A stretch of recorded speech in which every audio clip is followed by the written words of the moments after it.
வணக்கம். இன்னைக்கு மஞ்சள் பூசணிக்காய் வச்சு சூப்பரான டேஸ்ட்டில் ஒரு சட்னி பார்க்க போகிறோம். இது இட்லி தோசைக்கெலாம் ரொம்ப அருமையான டேஸ்ட்டில் இருக்கும். அது எப்படி செய்யுதுன்னு பார்க்கலாம் வாங்க. அதுக்கு நான் இந்தளவு எல்லோ பம்கின் எடுத்திருக்கேன். இது கூடவே ஒரு மீடியம் சைஸ் வெங்காயம், ஒரு மீடியம் சைஸ் தக்காளி எடுத்து வச்சுருக்கேன். இப்போ இதெல்லாம் வத்தியும் குட்டி குட்டியாக சாப் பண்ணி எடுத்துகிட்டு வந்துடுங்க. ஒரு கடாயில் 1 ஸ்பூன் எண்ணெய், காரத்துக்கு 3 வரமிளகா, 1 டேபிள் ஸ்பூன் உளுத்தம்பருப்பு இது சேர்த்து நல்லா வறுத்து விட்டுக்கோங்க.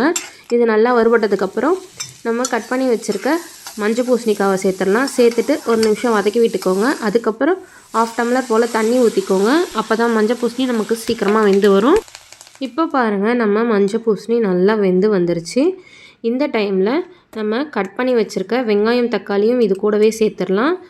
சேர்த்துட்டு ஒரு நிமிஷம் 2 நிமிஷம் நல்லா வதக்கி விட்டுக்கோங்க. இது கூடவே இந்த சட்னிக்கு தேவையான கல்லுப்பு சேர்த்துக்கிறேன். சேர்த்துட்டு நல்லா வதக்கி விட்டுட்டு மூடி போட்டு மூடி வச்சுருங்க. நமக்கு வெங்காயம் தக்காளியும் நல்லா வெந்து வரணும். நல்லா வதங்கினதுக்கப்புறம் இதை கம்ப்ளீட்டாக ஆற வச்சு வச்சுருங்க.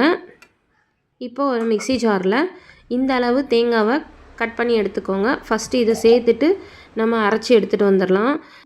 இந்த மாதிரி தேங்காய் அரைச்சதுக்கப்புறம் நம்ம வதக்கி வச்சதெல்லாம் நல்லா ஆறிடுச்சு. இப்போ இதையும் மிக்ஸி ஜாரில் சேர்த்துக்கலாம். சேர்த்துட்டு கொஞ்சம் போல் தண்ணி சேர்த்து இந்த மாதிரி அரைச்சி எடுத்துக்கோங்க. அவ்வளோதான், நமக்கு பம்கின் சட்னி ரெடி ஆயிடுச்சு. லாஸ்ட்டாக இதுக்கு ஒரு தாளிப்பு கொடுத்துக்கலாம். 1 ஸ்பூன் எண்ணெய், 1/4 ஸ்பூன் கடுகு, 1/2 ஸ்பூன் உளுத்தம்பருப்பு, கொஞ்சம் போல் பெருங்காயத்தூள் இதெல்லாம் சேர்த்து நல்லா வறுபட்டதுக்கப்புறம் அந்த சட்னியில் சேர்த்துக்கோங்க. அவ்வளோதான், நம்மளோட மஞ்சள் பூசணி சட்னி சூப்பராக ரெடி ஆகிடுச்சு. இதில் நீங்கள் மஞ்சள் பூசணி சேர்த்துருக்குன்றதே நீங்கள் சொன்னால் மட்டும்தான் தெரியும். அந்தளவுக்கு டேஸ்ட்டாக இருக்கும். இந்த மாதிரி ஒரு தடவை ட்ரை பண்ணி பாருங்கள்.